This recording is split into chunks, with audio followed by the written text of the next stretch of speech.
Shalom, selamat bergabung dengan Menara Doa Pagi. Mari kita sama-sama datang menyembah Tuhan.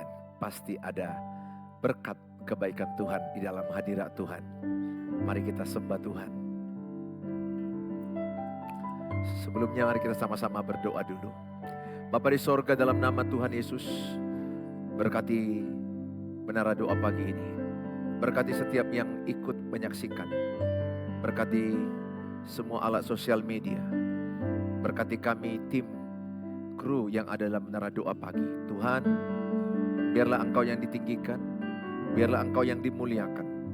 Kami serahkan tayangan Menara Doa Pagi ini jadi berkat bagi banyak orang. Yang lemah dikuatkan, yang susah dihiburkan, yang buntu jalan pikiran diberi Tuhan jalan hikmat.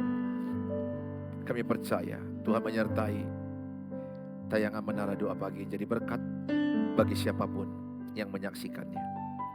Dalam nama Tuhan Yesus kami berdoa, amin.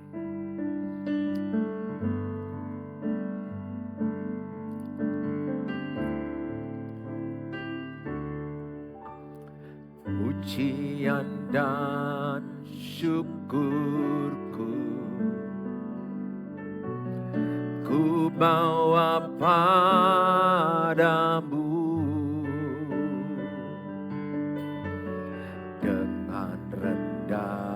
Hati ku persembahkan,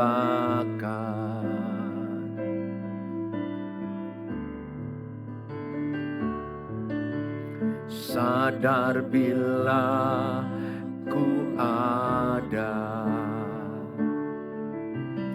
hanya karena anugerah,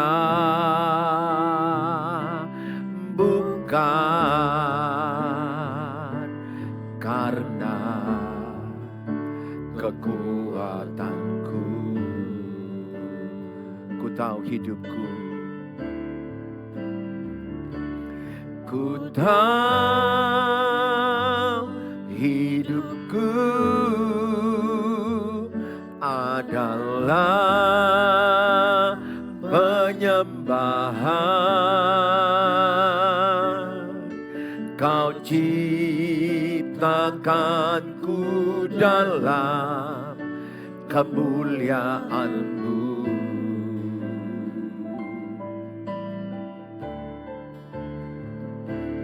Ku tahu hidupku berharga di mata-Mu. Segenap hidupku persembahkan, pujian dan syukurku ku bawa padamu.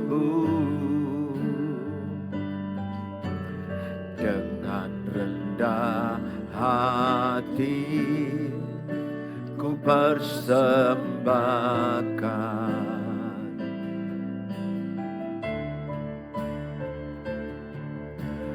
sadar bila ku ada hanya karena anugerah, bukan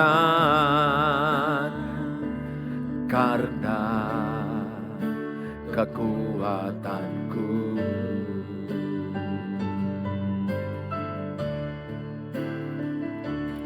Ku tahu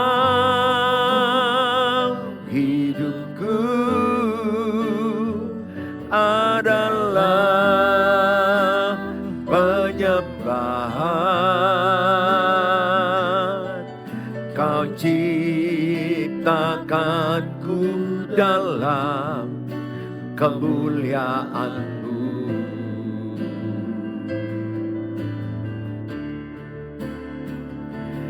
Ku tahu hidupku berharga di mata-Mu. segenap hidupku persembahkan. Ku tahu hidupku adalah penyembahan. Kau ciptakanku dalam kemuliaan-Mu. Ku tahu hidupku berharga di mata-Mu. Ku tahu hidupku berharga di mata-Mu. Segenap hidupku persembahkan. Ku tahu hidupku adalah penyembahan. Kau ciptakanku dalam kemuliaan-Mu. Ku tahu hidupku, ku tahu hidupku berharga di mata-Mu. Segenap hidupku persembahkan. Segenap hidupku persembahkan. Segenap hidupku persembahkan.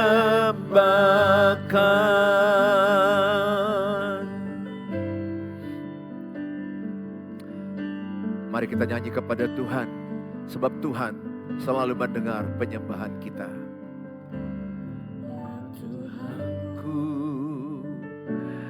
Aku hendak bernyanyi bagi-Mu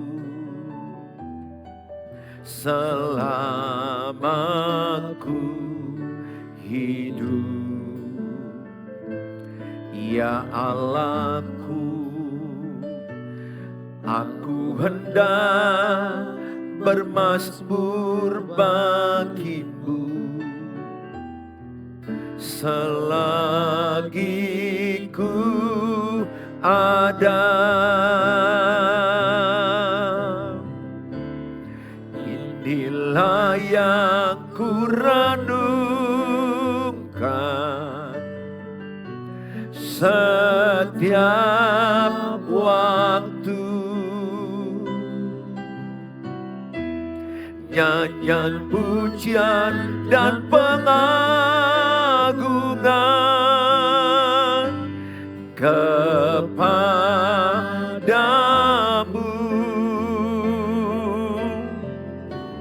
Biarlah manis kau dengar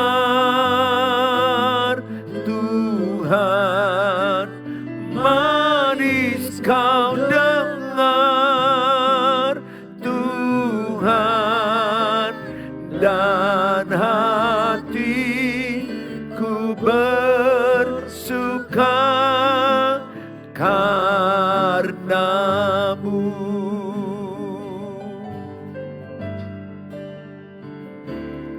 Ya Tuhanku, aku hendak bernyanyi bagi-Mu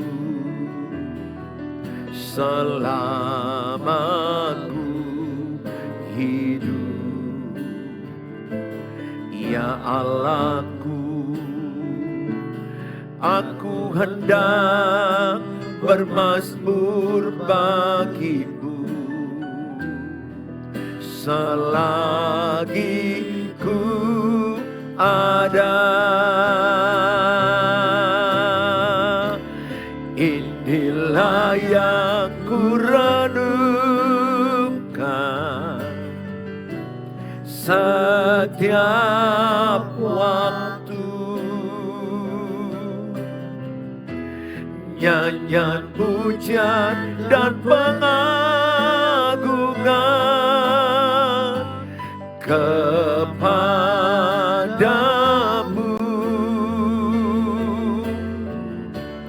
Biarlah manis kau dengar Tuhan, manis kau dengar Tuhan, dan hatiku bersuka karenamu.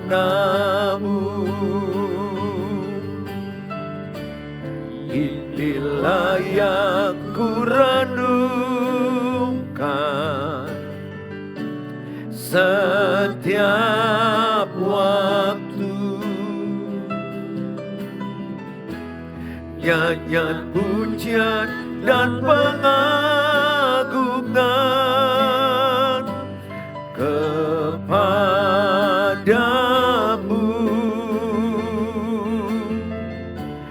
Biarlah manis kau dengar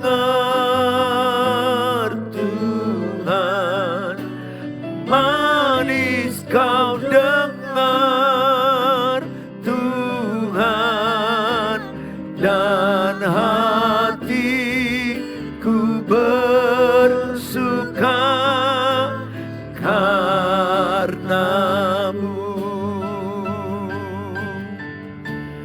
Inilah yang ku renungkan setiap waktu.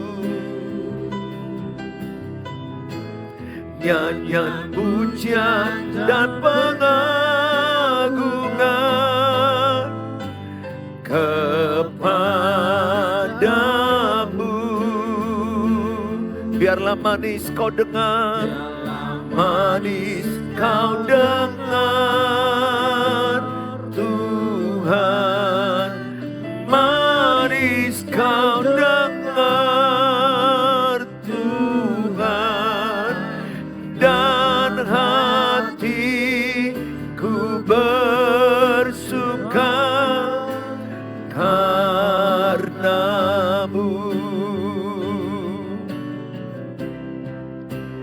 Dan hatiku bersuka, dan hatiku bersuka, biar hatiku bersuka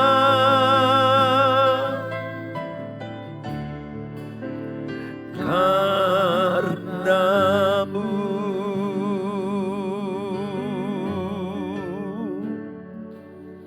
Biarlah manis kau dengar, biarlah manis kau dengar penyembahan kami Tuhan. Kami persembahkan hidup kami, kami persembahkan tubuh, roh, dan jiwa kami sebagai persembahan bagi kemuliaan nama-Mu Tuhan. Pakailah kami, pakai kami bagi kemuliaan-Mu. Kami persembahkan seluruh hidup kami. Kami persembahkan tubuh, roh, dan jiwa kami. Terima kasih Tuhan, terima kasih, terima kasih, terima kasih, haleluya.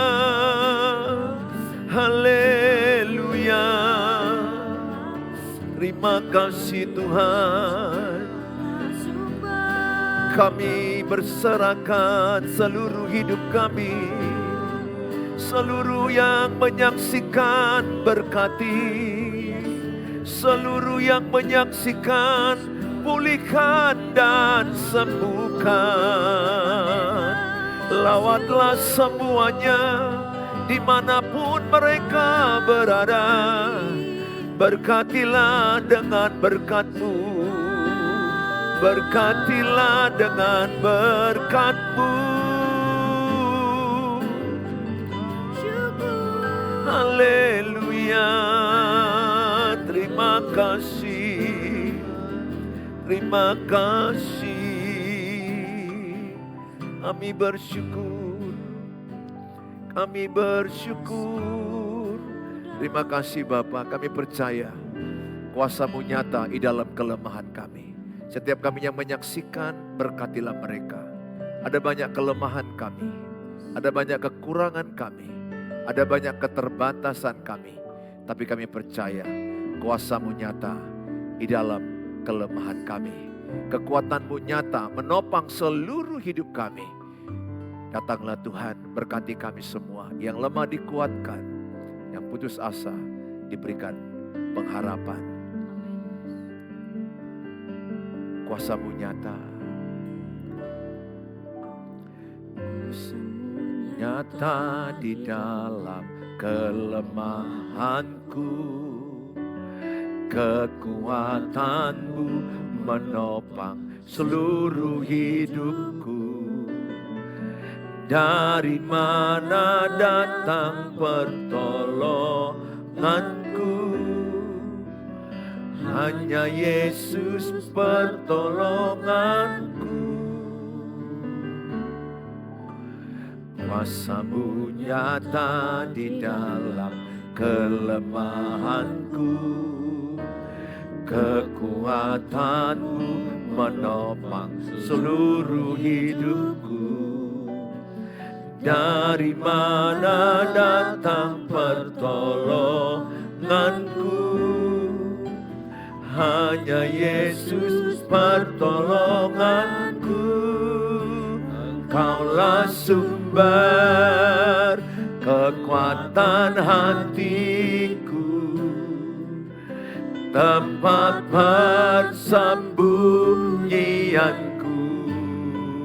Engkau penolong di saat susahku. Tempat perlindunganku. Kau menara dan perisai di hidupku.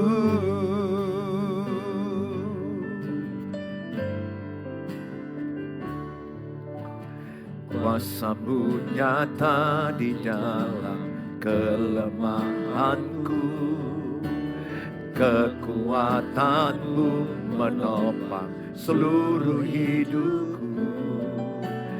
Dari mana datang pertolonganku? Hanya Yesus pertolonganku. Engkaulah sumber kekuatan hatiku. Tempat persembunyianku. Engkau penolong di saat susahku. Tempat perlindunganku. Kau menara dan perisai di hidupku.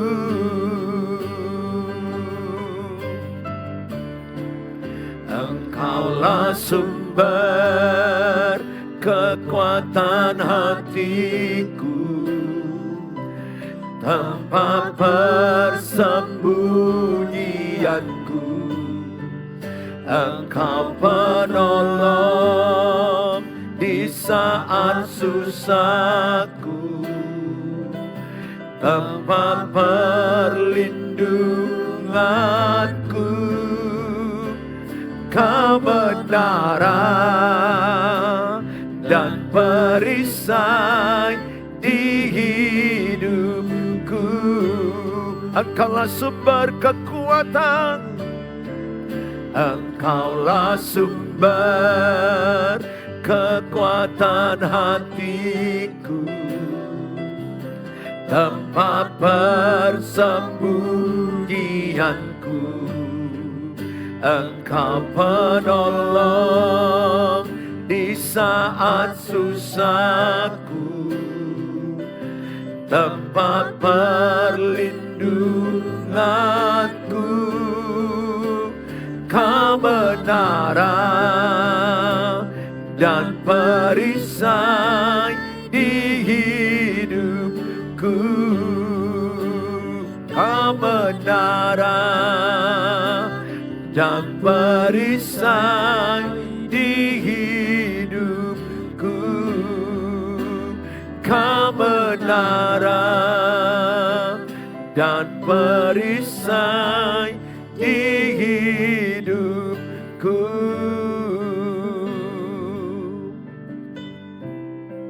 Terima kasih Bapa, kami bersyukur Tuhan memberkati kami dengan firman Allah. Di dalam nama Tuhan Yesus kami berdoa, amin. Shalom, selamat pagi kita semuanya. Senang bergabung di Menara Doa Pagi. Setiap jam 5 pagi kita senantiasa ikut bersama-sama berdoa, menyembah, memuji Tuhan. Saudara, hari ini saya dengan sukacita menyampaikan firman Tuhan, tanpa kasih semua sia-sia. Tanpa kasih semua sia-sia. Termasuk gelar kependetaan saya, gelar teologi saya, status saya sebagai gembala, khotbah-khotbah saya, bahasa-bahasa baik yang saya berikan. Tanpa kasih semua sia-sia. Iman pengharapan kasih yang terbesar adalah kasih. Saya mengajak setiap saudara, love driven life. Hidup yang digerakkan oleh kasih itu sangat indah. Di luar sana ada orang-orang yang tidak suka sama kita tanpa alasan, tanpa ada cerita, tapi mereka tiba-tiba tidak suka, tidak enak, memfitnah, menggosip, menjatuhkan. Ada banyak di luar sana yang ingin kejatuhan kita, kehancuran kita, bahkan lebih senang mereka mendengarkan kejatuhan kita supaya jadi bahan gosip mereka. Bagaimana kita menghadapi orang-orang yang tidak suka dengan kita? Love driven life. Hidup yang digerakkan oleh kasih. Sehingga kasih Tuhan yang ada di hatimu, saudara akan bisa menerima mereka apa adanya. Saudara, kita gak bisa mengatur mulut orang. Kita gak bisa mengatur pendapat orang tentang kita. Tapi kita bisa mengatur respon kita kepada orang. Ya, mereka kan punya mulut sendiri. Menilai kita dengan negatif. Menilai kita dengan salah. Ingat, isi hati seseorang itu kacamata dia melihat luar. Kalau isi hatiku kebencian, kacamataku melihat saudara kebencian. Kalau isi hatiku tidak suka kepada saudara, kacamataku tidak suka kepada saudara. Meskipun saudara udah berbuat baik dan benar, karena hatiku memang tidak suka sama saudara, maka seluruh yang saudara buat, sebaik apapun, sebenar apapun, tetap saya akan tidak suka. Kenapa? Karena isi hatiku adalah kacamataku. Tulis dalam kolom, isi hatiku adalah kacamataku. Isi hatiku adalah kacamataku. Maksudnya isi hatiku adalah cara pandangku. Caraku menilai. Oleh karena itu, isilah hatimu dengan kasih. Buanglah kebencian. Kalau ada kasih Kristus, tidak mungkin ada kebencian di hati kita. Kasih dengan kebencian tidak bisa gabung. Minyak dengan air tidak pernah bersatu. Kasih Kristus dengan kebencian tidak mungkin bisa terjadi dalam satu tubuh manusia. Kalau dalam diri saya ada kasih Kristus, tidak bisa kebencian, dendam, geram, pertikaian, amarah tidak akan ada di hati saya. Sehingga yang penting saya jaga hati saya. Amsal 4 ayat 23, jagalah hatimu dengan segala kewaspadaan. Sehingga saya jaga hatiku dengan penuh kasih Kristus. Sehingga cara pandangku dengan kasih Kristus, caraku melihat masalah dengan kasih Kristus, kata-kataku penuh kasih Kristus, perbuatanku penuh kasih Kristus. Sehingga saya yang penting adalah menjaga hati saya tetap dipenuhi dengan kasih Kristus. Ingat 1 Yohanes 4 ayat 8, Allah adalah kasih. Barang siapa yang tidak mengasihi, tidak mengenal Allah. Barang siapa tidak mengasihi, tidak mengenal Allah. Jadi melihat orang mengenal Allah bukan jabatan gelar STH, MTH, doktor teologi, status gembala, aktivis gereja. No, tidak. Saudara akan melihat orang mengenal Allah. Apakah hidupnya punya kasih? Apakah hidupnya digerakkan oleh kasih? Apakah kata-katanya digerakkan oleh kasih Kristus? Apakah pikirannya digerakkan oleh kasih Kristus? Apakah perilakunya digerakkan oleh kasih Kristus? Oleh karena itu, saya bacakan dalam 1 Korintus 13 ayat 1 sampai kepada ayat yang ketiga. Sekalipun aku dapat berkata-kata dengan semua bahasa manusia dan bahasa malaikat, tetapi jika aku tidak mempunyai kasih, aku sama dengan gong yang berkumandang dan canang yang gemerincing. Sekalipun aku mempunyai karunia untuk bernubuat dan aku mengetahui segala rahasia dan memiliki seluruh pengetahuan. Dan sekalipun aku memiliki iman yang sempurna untuk memindahkan gunung, tetapi jika aku tidak mempunyai kasih, aku sama sekali tidak berguna. Ayat 3, 1 Korintus 13 ayat 3, dan sekalipun aku membagi-bagikan segala sesuatu yang ada padaku, bahkan menyerahkan tubuhku untuk dibakar, tetapi jika aku tidak mempunyai kasih, sedikit pun tidak ada faedahnya bagiku.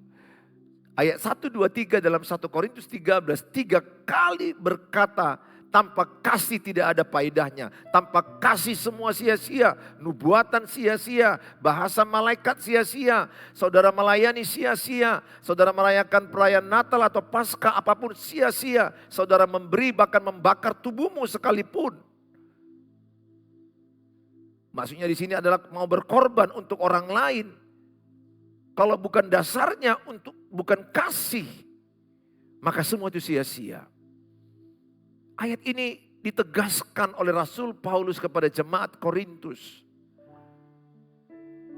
Pada pasal 12, satu pasal sebelumnya, 1 Korintus 12, Rasul Paulus mengajarkan ke jemaat Korintus, kita boleh banyak karunia roh, tetapi kita satu roh. Dan kita dikatakan satu tubuh Kristus. Sama kayak tubuh saya. Ada mata, ada telinga, ada mulut, ada tangan, ada kaki. Saya satu tubuh. Jadi Rasul Paulus mengingatkan jemaat Korintus. Yang mana jemaat Korintus ini adalah jemaat yang penuh dengan karunia-karunia roh. Di situ begitu kuat karunia roh. Karunia bernubuat.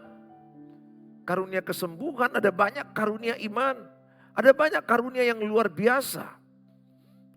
Saking begitu kuatnya karunia-karunia roh, kesombongan pun terjadi pada mereka dan mereka tidak bersahati, mereka tidak bersatu, mereka bertikai, mereka berselisih. Maka Rasul Paulus dalam 1 Korintus 12 mengingatkan mereka banyak karunia roh, tapi kita dalam satu roh. Banyak bagian tubuh, tapi kita satu tubuh. Nah, untuk bersatu itu dasarnya apa? Kasih. Dalam Kolose 3:14 dikatakan, kasih itu mengikat, kasih itu mempersatukan, kasih itu menyempurnakan. Tulis dalam kolom, kasih itu mempersatukan. Tulis dalam kolom, kasih itu mempersatukan. Maka Rasul Paulus mengingatkan jemaat Korintus, kalau mau bersatu, gunakanlah kasih. Maka di pasal 13 dia dengan keras, dengan tegas, seorang Kristen, seorang pendeta, seorang pelayan yang melakukan melakukan pelayanan tanpa kasih Kristus, sia-sia. Sia-sia. Oleh karena itu, saya selalu memastikan dalam diri saya, apakah saya dipenuhi dengan kasih Kristus. Kalau saya dipenuhi dengan kasih Kristus, maka saya percaya kata-kataku penuh kasih, bukan kebencian, bukan intimidasi, bukan kata-kata menghancurkan. Kalau hatiku penuh dengan kasih Kristus, maka pikiranku akan berpikir dasarnya kasih Kristus. Dan perilakuku akan berdasarkan kasih Kristus. Oleh karena itu saya mengajak setiap saudara, pastikan apa yang menggerakkan engkau. Yang menggerakkan engkau kalau kasih Kristus itu akan terasa sama orang lain. Bahkan seandainya kata-kataku pun agak tegas, kalau dasarnya kasih itu tidak melukai. Karena saya berdasarkan kasih menyampaikan kepada seseorang. Katakanlah anakku pulang jam 12 malam sebagai anak gadis. Saya tegas melarang dia dengan dasar kasih, itu tidak akan melukai dia. Bukan kasar, tegas. Maka dia tahu bahwa papanya itu mengasihi dia. Jadi yang paling penting apa yang menggerakkan engkau.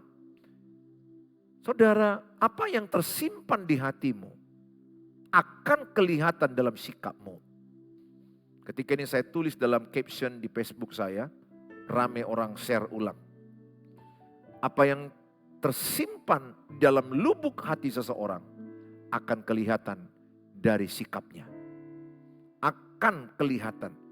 Contoh, kalau tersembunyi di hatiku kepada ibu dan bapak kebencian, ibu akan bisa melihat sikapku. Sikapku yang membenci ibu. Mimikku, intonasiku, gerak tangan, gerak kaki, gerak tubuh. Ingat Amsal 4:23, jagalah hatimu karena dari hati terpancar kehidupan. Jadi kalau dari hatiku ada kebencian, maka kata-kataku akan melukai, kata-kataku akan tajam, menyucuk bukan membangun, kata-kataku akan toksik, merendahkan. Maka sangat penting setiap kita menjaga hati. Jaga hatimu. Saudara, semua akan sia-sia. Saudara menolong keponakan, menolong orang miskin, orang susah, menolong orang sakit tanpa kasih. Apa bedanya anak Tuhan Yesus dengan anak duniawi? Anak duniawi juga bisa menolong orang sakit, anak duniawi juga bisa memberi. Bedanya di mana? Bedanya adalah dasar pemberian anak Tuhan Yesus atau dasar pemberian orang Kristen adalah kasih Kristus. Kasih Kristus. Oleh karena itu saya mengajak setiap saudara agar saudara digerakkan oleh kasih Kristus. Baru-baru ini saya menghadapi persoalan di dalam yayasan yang saya pimpin. Menghadapi ada banyak faktor, banyak hal yang dihadapi, banyak dosen, banyak staf. Saya sebagai pemimpin, ketika saya mau menghadapi itu, saya hanya berdoa kepada Tuhan. Tuhan, aku yakin bisa menghadapi masalah yang pelik ini kalau aku berjalan dalam kasih Kristus. Ketika rapat berjalan, ketika saya menyampaikan sesuatu yang biasanya agak ribut, agak bergejolak, tetapi pada waktu itu, semalam, saya bisa melihat kasih Kristus mengalahkan amarah, mengalahkan geram dan kebencian. Karena Tuhan tahu hatiku penuh kasih Kristus. Seseorang yang penuh dengan kasih Kristus gak perlu takut menghadapi apapun. Bahkan menghadapi kematian sekalipun. Menghadapi persoalan dengan manusia, menghadapi masalah dengan istri, dengan suami, menghadapi masalah dengan keluarga mertua, dengan ipar, dengan Eda yang beredar kan banyak bermasalah, dengan tetangga, dengan teman kantor. Love driven life. Kalau hidupmu digerakkan oleh kasih Kristus, engkau akan tenang menjawab semua pertanyaan.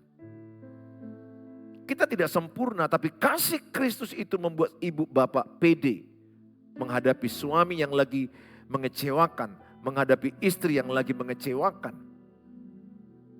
menghadapi istri yang berkhianat, menghadapi suami yang berkhianat, hadapi dengan kasih Kristus. Menghadapi seorang yang penyakit jiwa yang mungkin kata-katanya itu menyucuk sangat tajam, jiwanya terganggu, NPD, narsistik, di mana dia terlalu mau meracuni orang, memarahi orang, membentak orang, merasa dirinya benar, tapi dia nggak mau dikasih saran, dia nggak mau disalahkan, dia nggak mau dievaluasi, dan tidak pernah menyadari kesalahannya dan selalu orang salah. Itu ciri-ciri orang narsistik. Selalu orang salah, selalu pasangannya salah. Dia merasa gak pernah salah-salah. Itu penyakit kelainan jiwa yang merebak di mana-mana. Dan dia gak sadar bahwa dia penyakit gangguan jiwa, NPD. Saudara, saya mau katakan sama saudara, bagaimana menghadapi orang NPD?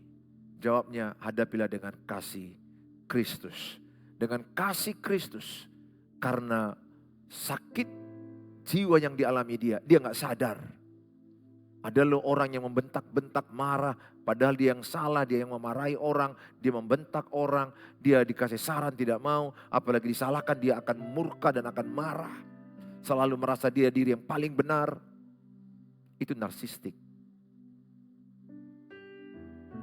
Saudara, saya mengajak sama saudara, hadapi semua orang yang menyakitimu, hadapi semua orang yang mengecewakanmu dengan kasih Kristus. Nah, kita akan belajar yang kedua ini. Kasih Kristus itu apa? Sebagaimana kita pernah belajar di sekolah, ada namanya kasih storge, kasih filia, kasih eros, lawan jenis, kasih persaudaraan. Ada kasih persaudaraan, ada kasih di dalam keluarga. Nah, kita belajar kasih agape, kasih Kristus yang sempurna itu. Kalau kita belajar dengan kasih Kristus yang sempurna itu, dan saudara dipenuhi dengan kasih agape, dipenuhi dengan kasih Kristus, percaya saya katakan, hidupmu akan tenang menghadapi apapun, persoalan apapun, sesulit apapun, jawabannya kasih Kristus. Saya tidak akan pernah mengizinkan sakit hati ada di hati saya. Mungkin mendengar kata orang mengecewakan, merendahkan, sesaat tidak enak, tidak nyaman, oke lah, itu saya akui. Tapi untuk sakit hati dan tinggal dalam sakit hati, no. Saya katakan no. Let go kata-kata dia. Saudara, ada banyak orang tinggal di dalam sakit hati. Dikuasai sakit hati, dikuasai kepahitan, dikuasai kecewa. Karena dia tidak hidup dalam kasih Kristus yang sempurna. Kasih Kristus yang sempurna itu, Rasul Paulus menggambarkannya so amazing, wonderful. Kasih gila-gilaan, kasih yang tidak terlukiskan dengan kata-kata, itu kasih agape. Saking sulitnya melukiskan dahsyatnya, hebatnya kasih Kristus, kasih agape. Maka rangkumannya ada pada 1 Korintus 13 ayat yang keempat. Kasih itu sabar. Maka ciri orang yang penuh kasih Kristus, orangnya sabar. Kalau masih orangnya pemarah, temperamen tinggi, mudah tersinggung, mudah kecewa, kepahitan, itu masih jauh dari kasih Kristus. Orang yang penuh dengan kasih Kristus, ciri-cirinya sabar. Beda sabar dengan memendam. Ada banyak orang bilang, oh aku udah sabar selama ini. Padahal dia tidak sabar. Dia memendam sakit hati. Dia memendam kekecewaan. Saya berdoa saudara semua adalah orang-orang yang sabar. Orang yang punya kasih Kristus, orangnya sabar. Sabar menanggung penderitaan. Sabar menanggung kesesakan. Sabar menghadapi masalah yang tidak siap-siap. Sabar karena semua akan indah pada waktunya. Kalau saudara saya punya kasih Kristus, saya akan sabar. Sesungguhnya kalau saudara sabar dan beriman menghadapi masalah, semua masalahmu pasti berakhir. Semua masalahmu akan selesai. Tidak ada masalah abadi, yang ada kasih Tuhan yang abadi. Sering sekali kita tidak sabar. Sering sekali kita mau cepat selesai. Mau cepat maunya suamiku pulang dari perselingkuhannya. Pulang istriku dari perselingkuhannya. Maunya cepat. Maunya semua juga mertuaku baikan dengan saya. Eda-edaku baikan dengan saya. Mengerti saya dong. Saudara sering kali merasa ingin cepat. Saudara, zaman now banyak orang mental instan. Segala sesuatu mau instan, segala sesuatu mau cepat. Saudara tahu, Bapak Ibu, saudara-saudaraku yang keluarga-keluarga yang selalu mengikuti saya di YouTube. Tahukah saudara, kalau orang sudah masuk yang namanya fase perselingkuhan, itu saudara perlu panjang sabar. Itu tidak mudah. Banyak keluargaku yang di YouTube bertanya, Pak Pendeta sampai kapan? Sampai kapan? Saya pun tidak tahu. Saya juga punya persoalan, tidak tahu kapan siapnya. Tapi saya mau katakan kalau engkau beriman dan sabar, pasti selesai. Hadapi dengan kasih Kristus. Jangan tergesa-gesa, ingin cepat. Semua indah pada waktunya. Saya punya prinsip let it go. Tulis dalam kolom, let it go. Artinya apa? Biarkan itu. Lepaskan kepada Tuhan. Percayakan kepada Tuhan. Kalau suamimu sudah lari, istrimu sudah lari, mana bisa kau genggam? Semakin digenggam, engkau semakin sakit. Coba tes di rumahmu, genggam tanganmu begini. Bapak ibu pasti gak enak, sakit, kebas, gak nyaman. Tapi ketika Bapak ibu lepaskan, Roma 11 ayat 36. Dari Tuhan, oleh Tuhan, untuk Tuhan. Percayakan Tuhan. Tuhan sanggup memulihkan dengan cara Tuhan. Lepaskan. Jaga kesehatanmu. Lakukan bagianmu terbaik. Dan percayakan kepada Tuhan. Gak ada jalan lain. Tuhan yang sanggup mengubah hati manusia. Bukan manusia. Nah orang yang punya kasih Kristus, dia akan murah hati, murah menolong.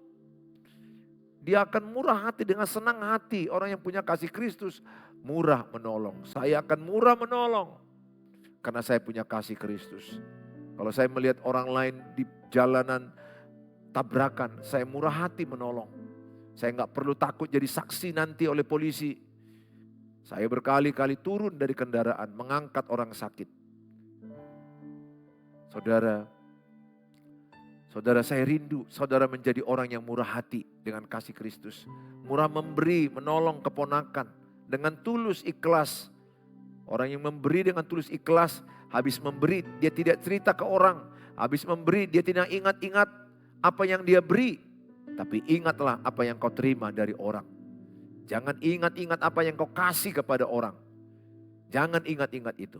Tapi ingatlah kalau engkau menerima dari seseorang kebaikan, ingatlah itu. Ingatlah itu. Dan perlu juga engkau membuat kebaikan kembali kepada dia. Orang yang punya kasih Kristus, ia tidak cemburu. Maka kalau saya punya kasih Kristus, kasih agape, saya senang melihat orang maju. Saya senang melihat gereja lain berkembang. Saya senang melihat bapak-bapak lain harmonis dengan istrinya. Senang saya melihat orang lain lebih hebat dari saya. Tapi orang yang tidak punya kasih Kristus, dia akan dikuasai cemburu. Susah melihat orang senang, susah melihat orang maju. Zaman sekarang ini banyak seperti itu. Susah, pura-pura senang banyak. Tapi di hatinya dia cemburu melihat orang lain lebih cantik, lebih maju, lebih kaya, lebih berhasil. Tapi kalau orang punya kasih Kristus, kita tidak dikuasai cemburu. Orang yang punya kasih Kristus tidak memegahkan diri dan tidak sombong. Kalau saya punya kasih Kristus, saya tidak perlu menceritakan kehebatan saya, menceritakan pencapaian saya, tidak perlu menceritakan kelebihan-kelebihan saya. Orang juga akan tahu apa yang saya kerjakan. Saya nggak perlu menceritakannya, mempromosikan, oh saya begini, saya begini. Biarlah nama Tuhan Yesus yang ditinggikan dan kita semakin direndahkan. Sering sekali kita menjumpai orang di mana-mana, aku udah begini, pencapaian, aku udah begini. Bangga dengan emas, harta, jabatan, pencapaian. Itu bukan ciri anak Tuhan Yesus yang sejati. Anak Tuhan Yesus sejati, cirinya menceritakan Tuhan Yesus jauh lebih banyak. Bahwa segala sesuatu itu adalah karena Tuhan. Oleh karena kasih karunia Tuhan, kita dipercayakan A, B, C, D, E. Saudara yang saya kasih dalam nama Tuhan Yesus, orang yang punya kasih Kristus, ia tidak melakukan yang tidak sopan. Jadi kalau saya punya kasih Kristus, tutur kataku sopan, perilakuku sopan, cara berbuatku sopan. Kalau ibu dan bapak penuh kasih Kristus, maka engkau juga akan sopan dengan pasanganmu. Dan engkau juga sopan dalam berbusana pergi keluar. Dan tentu dia tidak akan mau mengganggu istri orang lain kalau engkau seorang bapak.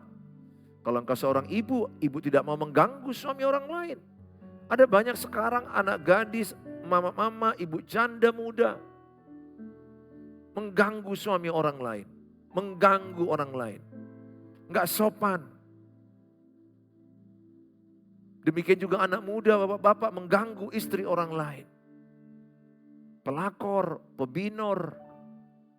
Semua itu udah makin berkembang. Mencuri bini orang, mencuri suami orang. Kalau dulu kuntilanak itu putih bajunya. Sekarang pakai bendo. Rebonding. Pakai rok kembang. Pakai gincu, replon. Taplon atau replon?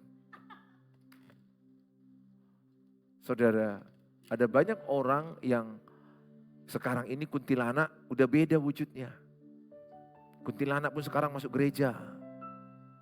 Tugasnya curi suami orang. Masuk gereja kuntilanak sekarang. Kita udah gak tahu sekarang yang masuk gereja ini siapa, kuntilanak atau anak Tuhan. Karena di gereja pun berkembang kerusakan seperti ini. Kehancuran seperti ini. Maka kalian juga anak-anakku jaga-jaga kalian. Kalian harus tandai yang masuk gereja ini kuntilanak atau gondoruo. Harus dibuat sensornya. Scan. Apakah dia makhluk halus? Iya, jujur aja. Di gereja begitu banyak. Jadi sekarang gak ada patokan kalau orang bergereja itu baik-baik. Benar-benar ibadah. Gak ada patokan, hanya dia dan Tuhan yang tahu. Hanya saya dan Tuhan yang tahu apakah hatiku benar. Banyak tidak sopan. Ada juga pernah saya khotbah anak gadis atau ibu muda, bajunya nggak sopan di depan. Udah roknya pendek, diangkat lagi, duduk depan lagi. Yang bagian atas pun turun, yang bagian bawah naik. Emangnya aku pendeta apa? Aku juga masih manusia biasa. Kalau melihat baju begitu juga bisa tergoda. Ada banyak orang yang tidak sopan dalam tutur kata. Orang yang punya kasih Kristus dia akan sopan. Orang yang punya kasih Kristus dia tidak mencari keuntungan diri sendiri. Kalau saya punya kasih Kristus, saya akan mengutamakan orang lain. Belajar mengutamakan orang lain. Kalau saudara ada makanan sedikit, jumlah orangnya banyak, jangan langsung kau bilang cop. Apa cop? Ini punyaku, ini punyaku. Jangan, kalau saudara anak Tuhan Yesus, lihat yang lebih lapar, kasih duluan. Ya kalau ibu dan bapak lebih lapar, terus terang aja sama mereka. Supaya saudara duluan. Tapi budayakan orang lain. Ketika buka pintu, budayakan orang lain duluan masuk. Orang yang punya kasih Kristus, belajar mendahulukan orang lain. Tulis dalam kolom, saya belajar mendahulukan orang lain. Jadi orang egois apa? Mendahulukan diri sendiri. Kalau ngomong maunya dia didengar, tapi orang ngomong dia gak mau dengar. Mau menang sendiri. Mau dia merasa dia yang paling benar. Saya berdoa saudara belajar mendahulukan orang lain. Tulis dalam kolom, saya mau mendahulukan orang lain. Ketika ada ngomong, aku dulu ngomong, dengar dia sampai siap. Baru kita ngomong. Ini enggak suami istri. Ilmu komunikasi pun enggak lulus. Istri belum siap ngomong, suami udah potong. Suami belum siap ngomong, istri udah potong. Ayah belum siap ngomong, anak udah potong. Anak belum siap ngomong, ayah udah potong. Udah masuk ke rumah potong aja kan semua. Hancur keluarga seperti itu. Saya belajar sebagai ayah, mendengar dengan baik. Selesai dulu anakku ngomong, saya baru ngomong. Selesai dulu istriku ngomong, saya baru ngomong. Selesai dulu seseorang ngomong, saya baru ngomong. Saudara, kita belajar mendahulukan orang lain. Kalau begitu pasti nggak bertengkar. Kenapa dorong bertengkar? Yang satu belum selesai, yang satu udah motong. Yang satu belum selesai, yang satu menjawab. Yang satu belum paham, dia sudah menyerang kembali. Rumah tangga seperti itu neraka. Saudara yang saya kasihi, orang yang punya kasih Kristus, ia tidak bersuka cita karena ketidakadilan. Dia tidak mau bersuka cita kalau ada orang lain yang hancur, atau orang lain yang gagal, ada orang yang jatuh, dia tidak bersuka cita. Kita bersuka cita melihat keadilan, melihat orang lain hidupnya diberkati Tuhan, dipakai Tuhan luar biasa. Saudara yang saya kasihi, orang yang punya kasih Kristus dikatakan, ia menutupi segala sesuatu. Kalau saya punya kasih Kristus, maka ciri saya menutupi segala sesuatu. Menutupi pelanggaran orang lain, menutupi kekurangan orang lain. Kalau saya punya kasih Kristus, saya tidak akan suka memberitakan kesalahan orang lain. Menceritakan kekurangan istri saya, menceritakan kekurangan anak-anak saya. Tidak boleh. Masalah rumah tangga cukuplah dalam rumah tangga. Jangan kita ceritakan jauh keluar sana. Hati-hatilah, karena lebih banyak orang menunggu cerita kehancuranmu. Dan siapa kawanmu sekarang, belum tentu kawanmu seterusnya. Karena satu waktu orang yang kau ceritakan itu kawanmu, satu waktu kawanmu itu jadi lawanmu.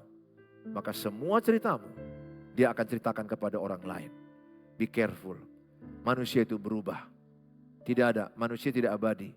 Dia akan berubah. Sebentar kawan, sebentar bisa menjadi lawan. Saudara, orang yang punya kasih Kristus adalah percaya segala sesuatu, mengharapkan segala sesuatu, sabar menanggung segala sesuatu. Kalau saya punya kasih Kristus, saya akan tetap percaya ada pertolongan Tuhan. Meskipun kulihat tidak ada jalan keluar, meskipun ibu dan bapak melihat tidak ada jalan keluar, di dalam Kristus ada pertolongan Tuhan. Ada mujizat Tuhan. Mungkin engkau tidak melihat jalan keluar pernikahanmu pulih. Kalau engkau bergantung kepada Tuhan dan meresponnya dengan benar, dengan baik, percayalah Tuhan tolong keluargamu. Tuhan tolong pernikahanmu. Tuhan Yesus memberkati kita semua. Tetaplah berharap di tengah penderitaanmu ada pengharapan dalam Tuhan. Tuhan akan memberikan engkau kekuatan, kemampuan, dan jalan keluar. Tuhan akan memberikan kepadamu pertolongan di luar pikiranmu. Tuhan punya cara. Apa yang tidak pernah kau lihat, apa yang tidak pernah kau dengar, apa yang tidak pernah kau pikirkan, akan disediakan Tuhan kepada mereka yang mengasihi Tuhan. Tetaplah berharap kepada Tuhan. Mari kita datang kepada Tuhan Yesus. Bapa di sorga, semua anak-anakmu yang menuliskan di dalam kolom yang ada di YouTube ya Tuhan, baik yang ada di Facebook, hamba-Mu berdoa dalam nama Tuhan Yesus. Apapun pergumulan-pergumulan mereka, hamba-Mu berdoa dalam nama Tuhan Yesus. Turunlah pertolongan Tuhan. Turunlah kasih karunia Tuhan. Hamba-Mu berdoa dalam nama Tuhan Yesus. Semua yang menyaksikan ini, berkatilah Tuhan. Mereka yang sedang bergumul di dalam rumah tangga pernikahan yang tidak harmonis. Pernikahan yang selalu cekcok, bahkan sudah pisah-pisahan. Bahkan rencana ke pengadilan. Hamba-Mu berdoa dalam nama Tuhan Yesus. Tuhan selamatkan. Tuhan pulihkan setiap pernikahan.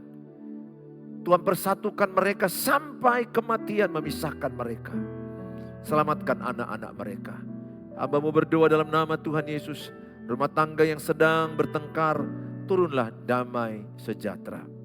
Anak-anak yang melawan orang tua, turunlah pertobatan. Pasangan yang tidak setia, taruhkanlah kesetiaan di hati mereka.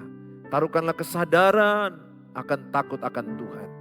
Hamba-Mu berdoa ya Bapa, bagi mereka yang sedang berharap keuangan, ekonomi, pekerjaan mereka. Tuhan beri mereka hikmat, pengetahuan mengelola usaha dan keuangan. Membuat pembukuan keuangan. Rajin bekerja, disiplin dan profesional dalam berusaha. Mengevaluasi usaha mereka dengan benar. Taruhlah kepada mereka spirit tidak pernah menyerah. Mereka semangat bangkit dan mereka akan melihat usaha mereka diberkati Tuhan. Dan terlebih ajarkan mereka mengandalkan Tuhan. Hamba-Mu berdoa bagi mereka yang sakit, yang sedang berobat di rumah sakit, mereka yang lagi terbaring di rumah sakit, mereka yang terbaring di rumah. Hamba-Mu berdoa dalam nama Tuhan Yesus. Bagi engkau yang sakit, letakkan tangan kanan-Mu di bagian yang sakit. Di dalam nama Tuhan Yesus, bagian tubuhmu yang sakit, dijamah Tuhan dan terjadilah kesembuhan. Dalam nama Tuhan Yesus, terjadilah mujizat kesembuhan. Engkau yang sakit sembuhlah dalam nama Tuhan Yesus. Urapan Tuhan mengalir. Terima kasih Bapa. Hamba-Mu juga berdoa urapi obat-obat mereka. Urapi dokter dan tenaga medis. Urapi Bapa. Jadi saluran kesembuhan bagi mereka. Terima kasih Tuhan Yesus. Mereka yang sedang berdoa untuk mendapatkan keturunan. Mereka yang sedang berdoa untuk mendapatkan jodoh dan pekerjaan. Mereka sedang berdoa untuk penjualan rumah. Hamba-Mu berdoa dan topik-topik lain yang tidak Hamba-Mu sebutkan. Dalam nama Yesus apa yang kau minta dengan iman. Terimalah. Terimalah dengan iman sepanjang engkau percaya dan sesuai dengan firman Allah. Apa yang kau doakan diberkati Tuhan Yesus. Di dalam nama Tuhan Yesus kami berdoa. Mari sama-sama kita mengucapkan doa Bapa kami. Bapa kami yang di sorga, dikuduskanlah nama-Mu, datanglah kerajaan-Mu, jadilah kehendak-Mu di bumi seperti di sorga. Berikanlah kami pada hari ini makanan kami yang cukupnya, dan ampunilah kami akan kesalahan kami, seperti kami juga mengampuni orang bersalah pada kami. Dan janganlah bawa kami dalam pencobaan, tapi lepaskanlah kami daripada yang jahat. Karena Engkau yang punya kerajaan dan kuasa dan kemuliaan sampai selama-lamanya. Amin. Bawalah berkat damai, sejahtera Allah Bapa, cinta kasih sempurna Tuhan Yesus Kristus, penyertaan pertolongan, penghiburan Allah Roh Kudus, memberkatimu yang percaya. Sama-sama katakan amin. Amin. Saudara yang saya kasihi, selalu tayangan Menara Doa Pagi setiap jam 5 pagi. Bergabung dengan Menara Doa Pagi. Saudara pasti diberkati lewat hadirat pujian penyembahan dan firman Allah. Kami kru tim yang ada Menara Doa Pagi, di sini ada Ode, ada Mei, ada Dandi, ada Desi, dan teman-teman yang lain. Sana ada Dennis, ada Daud, dan ada Jose. Semua kami bersama-sama di sini senantiasa. Kami ada 8 orang, ada 9 orang. Setiap pagi kami bersama-sama untuk membawa Menara Doa Pagi. Doakan kami supaya kami tetap berkarya jadi berkat bagi banyak orang. Silakan subscribe dan share ya. Penting kali ini di-share, komen, dan sharingkan kepada grup-grup WA-mu. Tuhan Yesus memberkati. God bless you. Bye.